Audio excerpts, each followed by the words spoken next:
Ce que Jésus nous demande de faire durant les premières 24 heures de la tribulation, observez ce que font les gens juste avant une catastrophe et vous remarquerez un phénomène étrange.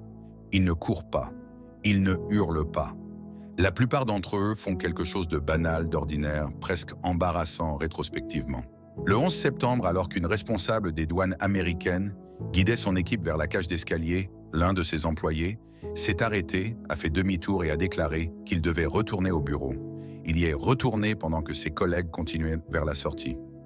Il y avait aussi Hung Ju, un courtier, ayant déjà survécu à l'attentat de 1993 contre le même complexe qui a réagi à la seconde attaque en s'asseyant à son bureau pour appeler les secours et demander des instructions tandis que ses collègues évacuaient autour de lui. Et dans la tour, deux détails, peut-être le plus déchirant, lorsque l'autorité portuaire a ordonné l'évacuation de la tour nord, la plupart des gens ont obéi. Mais certains sont restés à leur place, car le système de haut-parleurs leur ordonnait de ne pas bouger et personne ne savait comment le désactiver. Cela ne se limite pas au 11 septembre. Les études modernes sur les évacuations réelles ont établi un inventaire tristement répétitif des comportements humains face au danger. Les gens s'arrêtent pour ramasser leurs affaires. Ils attendent qu'un autre adulte bouge en premier. Ils cherchent à obtenir plus d'informations au lieu de chercher la sortie. Ils posent des questions, et les smartphones ont ajouté un nouveau problème. Les gens s'arrêtent pour filmer, allant parfois jusqu'à se retourner vers le danger pour obtenir une meilleure prise de vue. La journaliste Amanda Ripley a passé des années à interroger des survivants pour son livre « The Unthinkable, l'impensable ». Elle a découvert que presque tout le monde traverse les trois mêmes étapes avant de réagir: le déni, la délibération et le moment décisif. La première étape est la plus meurtrière. Le cerveau prend du temps à traiter les informations et à admettre qu'une menace est réelle. Durant ce laps de temps, les gens font des choses étrangement ordinaires. Ils éteignent la cafetière, écoutent les annonces, saisissent leur téléphone. Et la catastrophe indifférente à tout cela poursuit sa course. Aujourd'hui, je souhaite me concentrer sur une catastrophe plus biblique pour ceux qui ne sont pas en Christ. Lorsque la tribulation commencera, il n'y aura pas de temps pour analyser la situation. Les décisions devront être prises rapidement et la plupart des gens feront les mauvais choix. Voici 7 points essentiels à comprendre dès maintenant, tant que nous avons encore la clarté d'esprit nécessaire.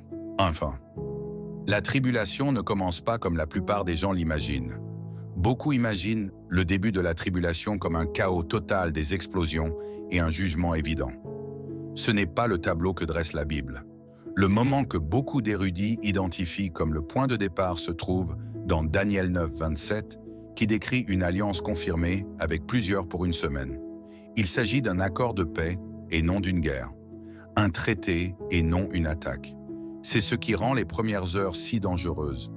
La véritable menace au début n'est pas la destruction, c'est la séduction. La tribulation commence par ce qui ressemble à la paix. Et au moment où les gens comprendront que cette paix est factice, la fenêtre pour agir sera déjà fermée. Si l'acte d'ouverture est la tromperie plutôt qu'un jugement manifeste, à quoi Jésus a-t-il dit à ses disciples de faire attention? 2. L'avertissement prioritaire de Jésus. Matthieu 24 est le chapitre où Jésus détaille le calendrier de la fin des temps. Ses disciples l'ont interrogé en privé sur le mont des Oliviers: quand le temple sera-t-il détruit? Quel sera le signe de ton retour? Et quelle est la marque de la fin des temps? Jésus répond directement. Ce n'est pas une parabole, c'est un briefing clair. Et la première chose qu'il dit, avant toute mention d'événement ou de signe, est un commandement. Prenez garde que personne ne vous séduise. Matthieu 24, 4. Pas les séismes, pas les guerres, pas la famine, la séduction. C'est ce qu'il met en avant, car Jésus savait que le plus grand danger des derniers jours n'est pas la violence. C'est le mensonge qui précède la violence. Un faux Christ apparaissant avant le vrai. Une fausse paix préparant le terrain pour une destruction réelle. 3. Les premières 24 heures paraîtront tout à fait normales. Jésus a souligné ce point en comparant les derniers jours à l'époque de Noé, non à cause de la violence, mais à cause de la normalité. Matthieu 24, 37 à 39 décrit les gens avant le déluge, menant leur vie ordinaire, mangeant, buvant, se mariant, sans se douter de rien, jusqu'à ce que le déluge arrive. C'est là le danger et la normalité. La tribulation ne s'annoncera pas par un jugement éclatant. Elle commencera par une réalité cachée que la plupart manqueront occupés à célébrer ce qui ressemble à un progrès. Ceux qui reconnaîtront ce qui se passe réellement durant ces premières heures, tandis que les autres fêteront cette fausse paix, sont ceux qui auront une chance de réagir selon les instructions de Jésus. 4. Le signe incontestable à la moitié du parcours. Jésus indique un événement précis. Lorsque vous verrez l'abomination de la désolation dont a parlé le prophète Daniel établi en lieu saint. Matthieu 24,15. C'est le milieu de la tribulation de 7 ans. L'Antichrist entrera dans le temple reconstruit à Jérusalem, fera cesser les sacrifices et se déclarera Dieu. Paul le confirme dans 2 Thessaloniciens 2,4. C'est le moment où le masque tombe. Celui qui a signé une alliance de paix exige désormais d'être adoré. Jésus ajoute que celui qui lit fasse attention. Il s'adresse à la personne qui aura la Bible en main à ce moment-là et qui devra reconnaître la situation pour agir tactiquement. 5. Le premier ordre de Jésus ne restait pas fuyez. Matthieu 24,16. Alors que ceux qui seront en Judée fuient dans les montagnes. C'est peut-être l'instruction de survie la plus importante de la Bible. Le mot grec utilisé pour fuir est pheugen. Il ne signifie pas se retirer prudemment, mais courir pour sauver sa vie immédiatement. Jésus, qui possède toute autorité, ordonne à son peuple de courir plutôt que de résister. Cela signifie que le danger qui suit ne peut être vaincu par la résistance physique. Ce n'est pas un combat, c'est un raz-de-marée. La seule option est d'atteindre les hauteurs avant que la vague n'arrive. L'urgence est totale. Si vous êtes sur le toit, ne descendez pas pour prendre quoi que ce soit. Ne cherchez pas votre téléphone, votre portefeuille ou votre sac de survie. Fuyez. 6. Les montagnes ne sont pas qu'une géographie, c'est la provision.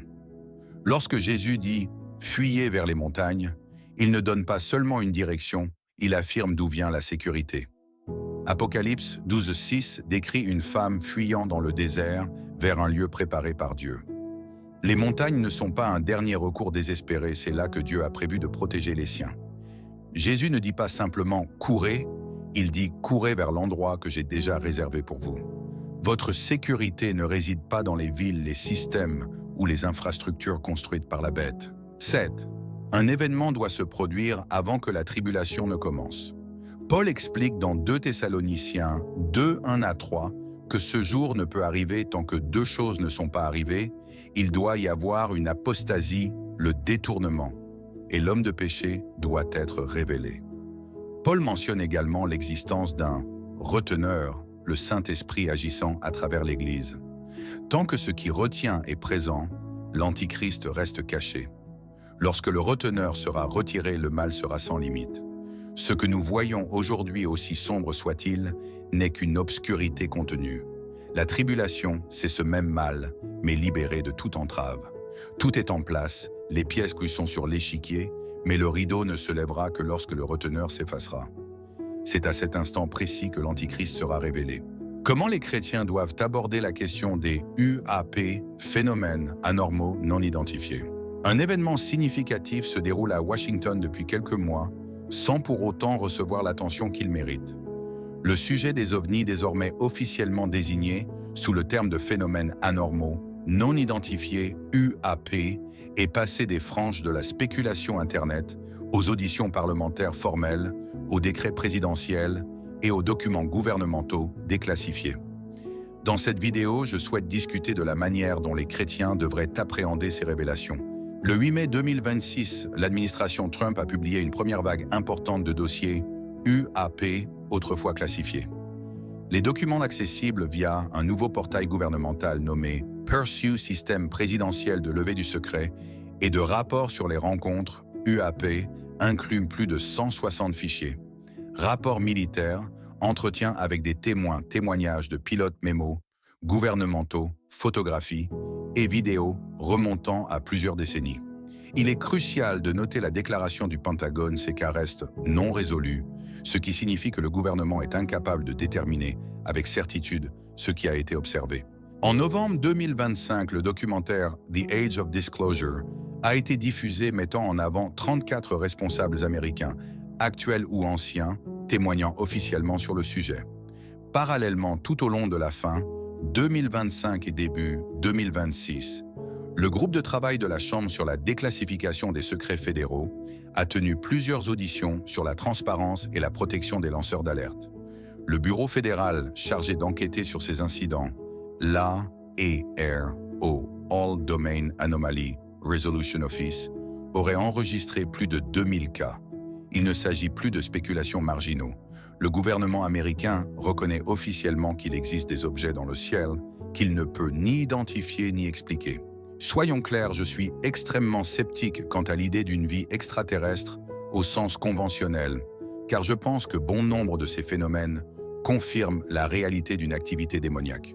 Ce serait une erreur d'ignorer les expériences rapportées par des pilotes, des officiers militaires et des témoins ordinaires qui décrivent des objets se déplaçant d'une manière qu'aucun appareil connu ne peut reproduire. Quelque chose se passe réellement, mais la vraie question est de savoir de quoi il s'agit. La Bible n'exclut pas ce genre de phénomène. Au contraire, elle fournit un cadre que presque personne n'utilise dans les débats actuels. Ce cadre change tout car il propose une explication radicalement différente. Dans Colossiens 1, en parlant de Jésus, Paul écrit « Il est l'image du Dieu invisible, le premier-né de toute la création. » Puis il ajoute « Car c'est en lui que tout a été créé dans les cieux et sur la terre les visibles et les invisibles trônes, domination, autorité, puissance. » Notez le pluriel « les cieux ». Ce n'est pas une fantaisie de traduction.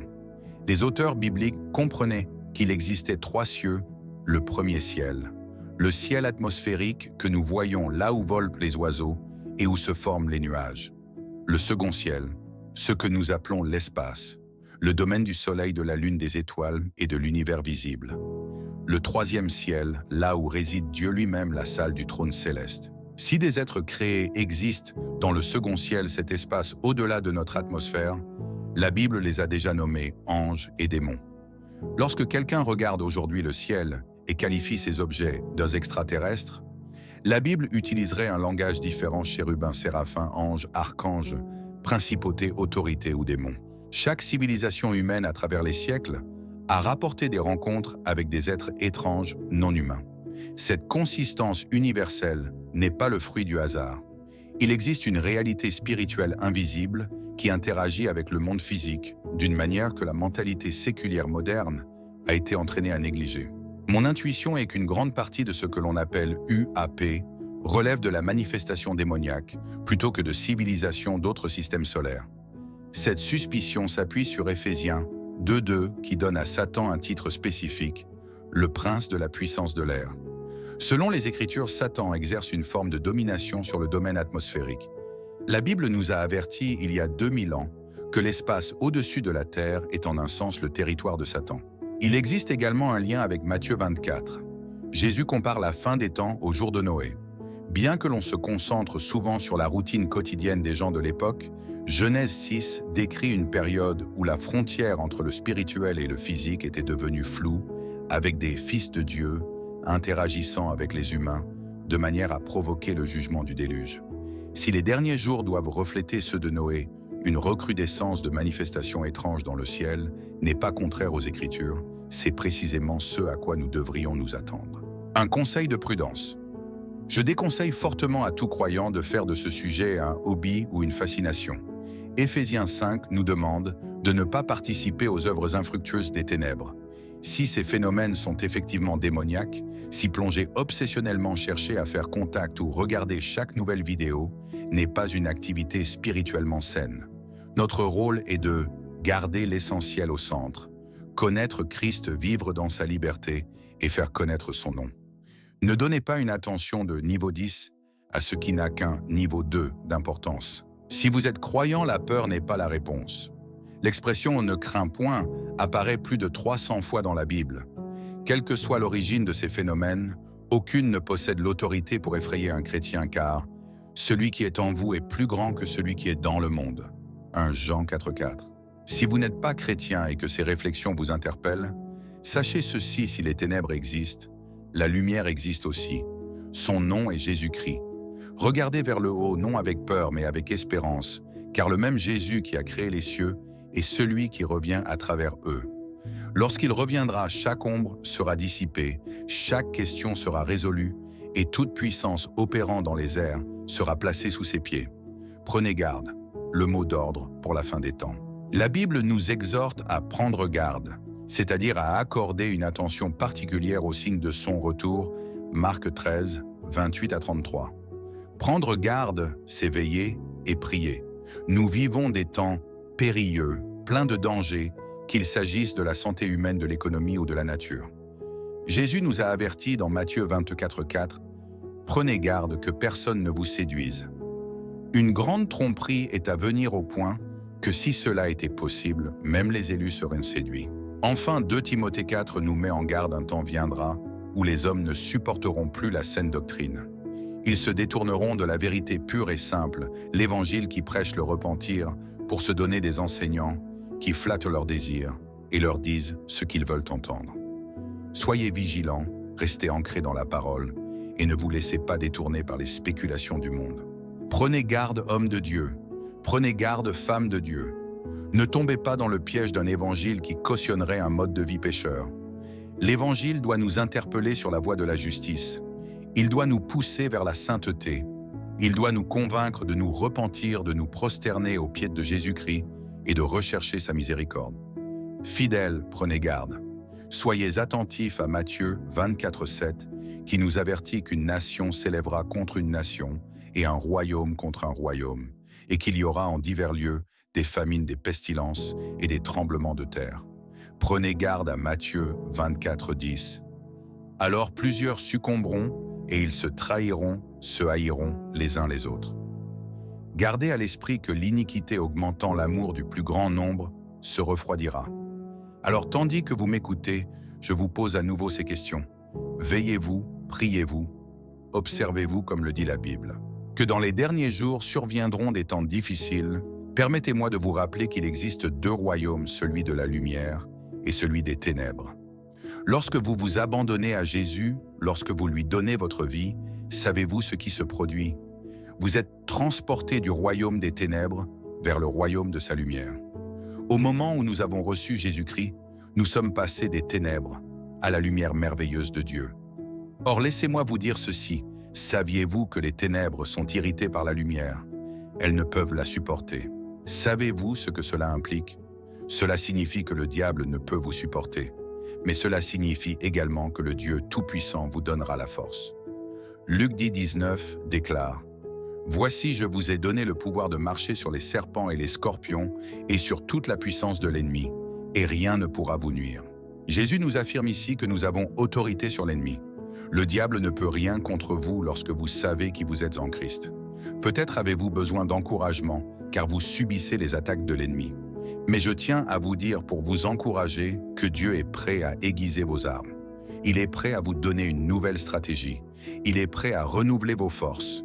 En cette saison que vous traversez, sachez que la parole de Dieu est à votre disposition en tant que croyant. Commencez à déclarer que vous êtes plus que vainqueur. Vous êtes la tête et non la queue. Vous êtes au-dessus et non en dessous. Vos mains sont bénies, vos pieds sont bénis. Vous êtes bénis dans la ville, vous êtes bénis dans les champs. Dieu marche à vos côtés. Avec Dieu, tout est possible. Et chers fidèles, si vous parvenez à maintenir votre croyance, si vous restez ferme dans la foi, Dieu agira en votre faveur. Peu importe ce que le diable met sur votre chemin. Gardez votre confiance ancrée dans le rocher des âges.